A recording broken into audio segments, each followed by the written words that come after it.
It's a GOIF, that's Geoffrey Omuzolike Iba Foundation, started in 2013 and incorporated in 2015. Okay. So it's a mission to the rejected, afflicted, and handicapped. Basically providing physical help, financial, spiritual help, emotional, all-round help to the vulnerable populations, so including widows, orphans, indigent children, youths, women, and children. So we have four core projects that we do. One of the projects that we do is the Basic Health by Design project. So that's basically providing free medical services to underserved communities. So we identify underserved communities and we just provide basic checkups, blood pressure checkups, sugar measurements, and free drugs and consultation to them. And the second bit that we do is the scholarship and back to school project. So it's a project for primary and secondary school level. So for the primary levels, what we do is every September, New Year, new school year, we provide them with basic school supplies. So we identify vulnerable schools, hard to reach schools, and we just provide them with school bags, books, and basic school supplies. And then we have some children that are on scholarship at both the primary and secondary school level. The second bit that we do is the underserved project. So it's project for vulnerable communities. So providing food for widows, for women, for children, providing basic clothing, providing some financial assistance, some form of empowerment. And the third bit that we do, it's a new project. So this is for adolescents and adults. So basically what we do is it's a new to say no to sexual assault, to say no to sexual harassment, to say no to indecent dressing and immorality. So it involves education in schools. It involves the youth ministry, the young ladies club. So basically catching them young for Christ. So those are the four main projects that we've been doing over the years. So these are your outreach programs, yeah? Yes, these are our four core areas. So everything like falls under those four core areas. Okay, so ma'am, today there are two major things that I like to talk about, and one is funding, and then the second one is collaborating. I mean, the new digital era to what you do. So let's start with funding. Let's start with funding. Funding has always been a major problem with Mhm, not-for-profit NGOs. And mhm, I feel like I have a lot to learn from you, to be honest. And I also want my audience to get to hear our conversation so that they can pick one or two from this conversation. mhm, Now, those ones that I see that are sustaining at the moment are people who are running as a social enterprise. The mhm. ones that are running as a not-for-profit are really struggling. I want to hear from you. What do you think about this? Okay, so we started out as having a group of friends. So we have a group of friends that believe in what we are doing and believe in the mission and the vision of this foundation. So this group of friends are the friends that have been supporting what we've been doing over the years. So we have a WhatsApp group. We call them Friends of Goif. And so together with the friends, we think about projects, we think about resources. So they pitch in on some resources. Now, like not everybody pitches in, but at different times people pitch in. And so, but basically for us, we know that finance is the bedrock of any non-profits. And because it's non-profit, you don't take money and put in your pocket. You Mm, take money to do what you're supposed to do for the community. So as from the vision that God gave my husband, the instruction was to keep aside a portion of our own resources. mm, So we deliberately and intentionally keep aside a portion of our resources that we put into the projects that we do. So most of the projects that we do are self-funded and contributions from our friends. Although, of course, like you said, sustainability, one of the P's for sustainability is ensuring that we intentionally keep a portion of our own finances. But again, looking beyond our own finances now, we're looking on how to expand to applying for grants, um, and seeing how to do some forms of fundraising. But I must tell you that in our own contemporary Nigerian society, fundraising is not, how should I put it, in a mild way. It's not something that people are so kind to. You need to have people that are committed to what you are doing, people that believe in what you are doing. And then when you do a fundraiser, then people can come in and contribute to what you are doing. So, but basically, we are looking beyond our own finances. But for sustainability, our finances is key. And then seeing how we can apply for grants and also do some fundraising. So now I don't think I'm going everywhere these days preaching not for profit these days is not in existence anymore in this part of the world, to be very honest. And I'm thinking, how can you run as not for profit in Nigeria? Is it sustainable? It's not. So people should begin to look at how they can generate revenue. If you're not already a social enterprise, you should begin to look at how you Mhm. can generate revenue from within to sustain your vision. Yes, for sure. So, like, one of the things we're learning, even being over here in Canada, is that there are lots of platforms here. They're not, I don't know how it is in Nigeria, right now, but thinking of how to collaborate to do fund. There are a lot of opportunities here to do fundraising activities with um, social enterprises. So you have uh, grocery stores, you have shops, you have thrift stores Mm, that do fundraisers, and you just partner with them, right? And mm, then when you partner with them, they give you like a percentage of what they get. So mm, there are so many of those opportunities here, and that is what I think in Nigeria we should start looking at. Beyond being a brand ambassador, we are talking about, for example, I collaborate with KFC, and I'm able to work with them to sell their burgers. They give me a percentage mm, of the sales. So mm, that is very prevalent here.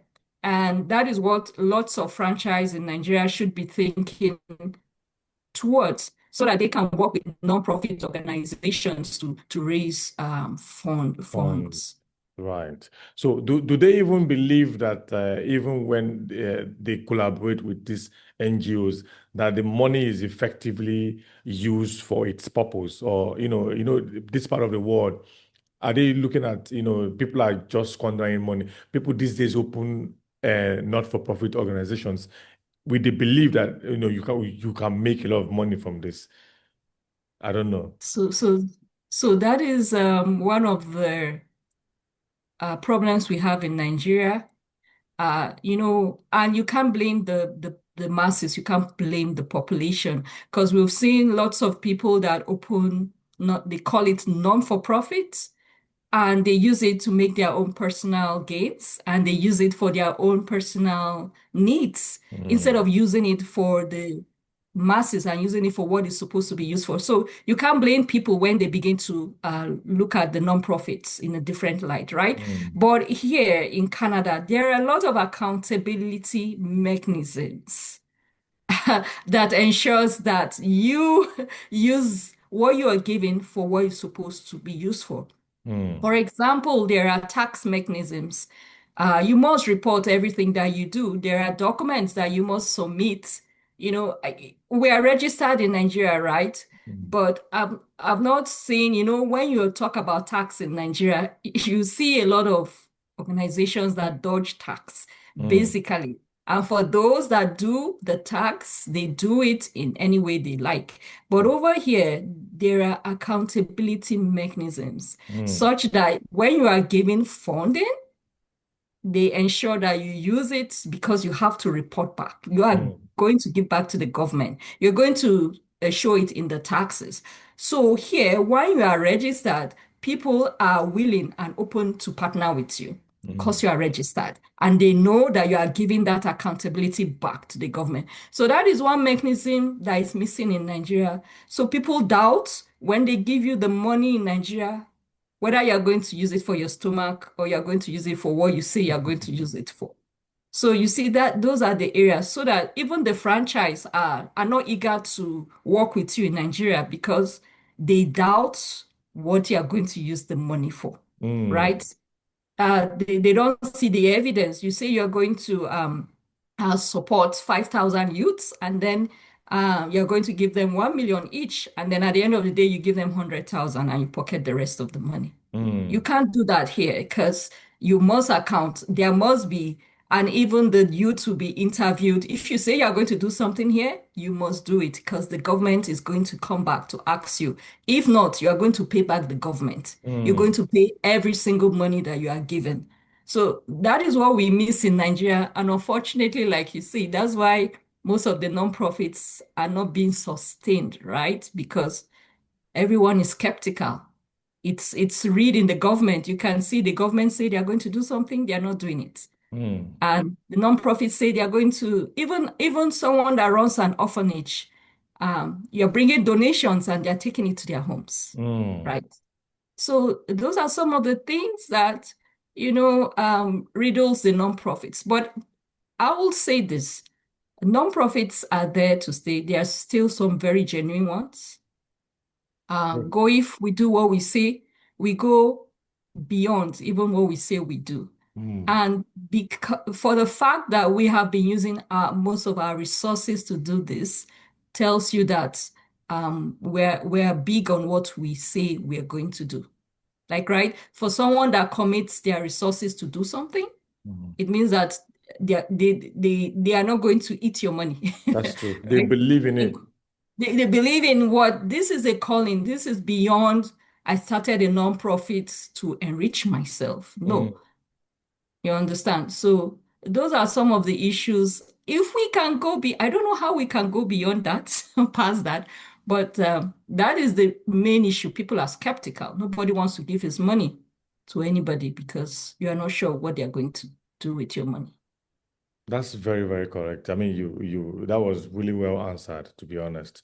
That's very, very, because, looking at it from that perspective where you're coming from, that is Mhm, the problem.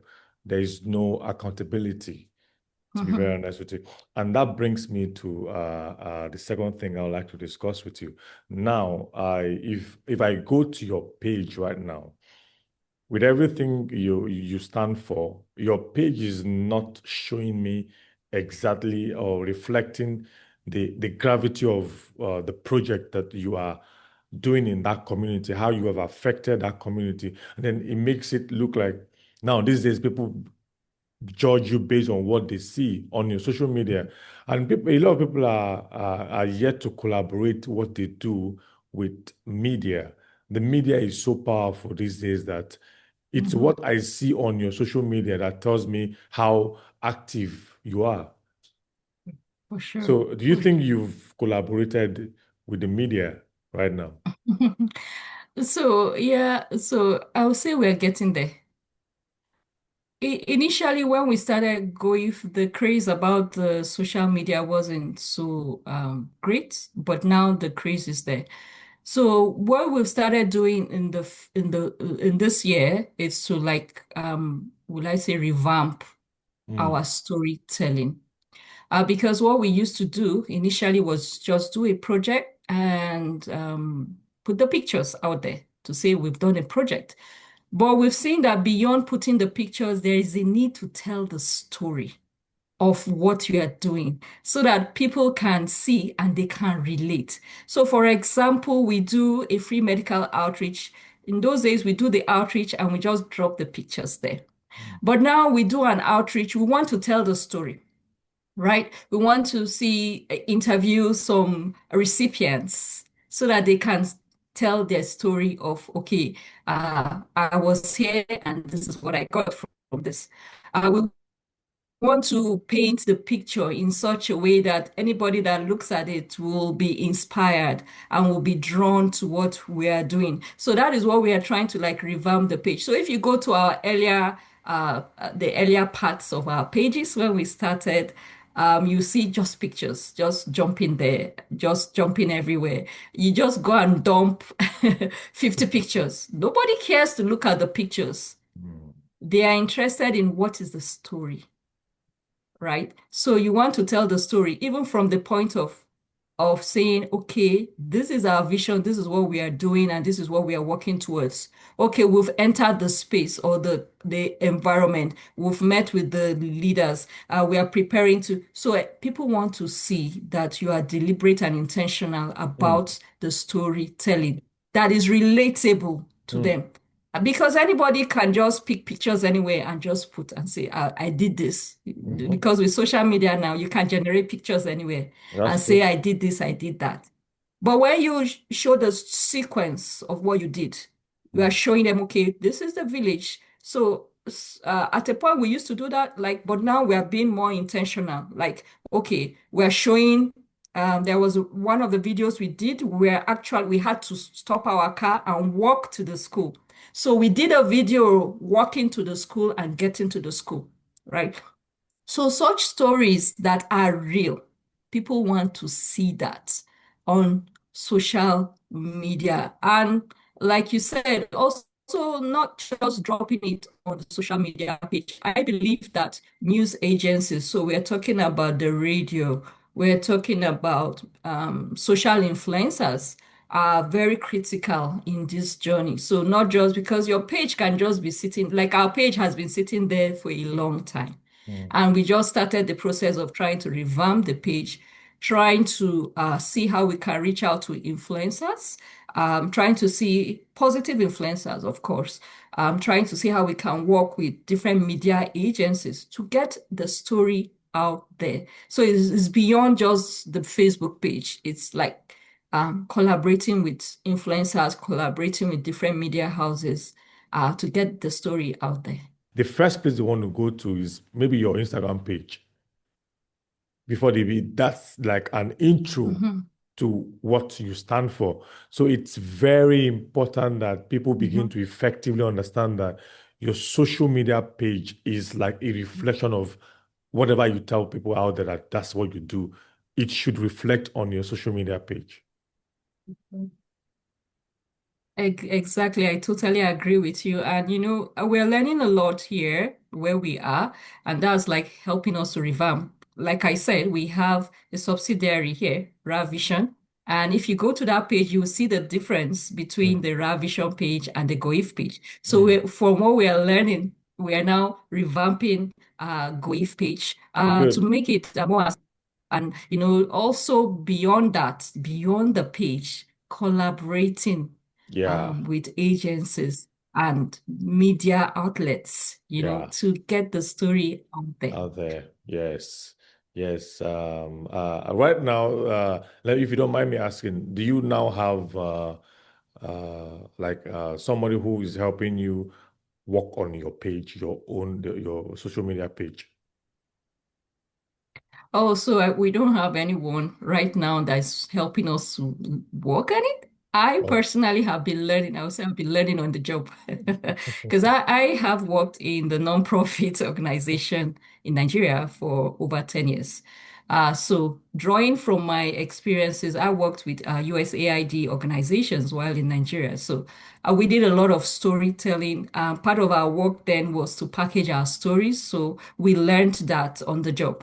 So drawing from that experience right now, that's what I'm using while learning because there are so many new technology, Mm. learning the new things out there.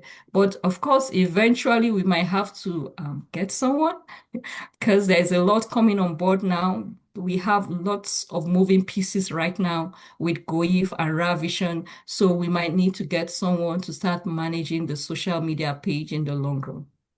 We don't make noise. We are not loud, though now social media wants you to be loud, right? We don't make noise, but we just do what we're about to do. So like coming here in Canada, that's why we do both GOIF and Canada. So like we have the ministry still here in Canada. So we don't shy away. We don't take people's money and eat it. We rather put our own money to to make sure that the people that we need to impact are impacted.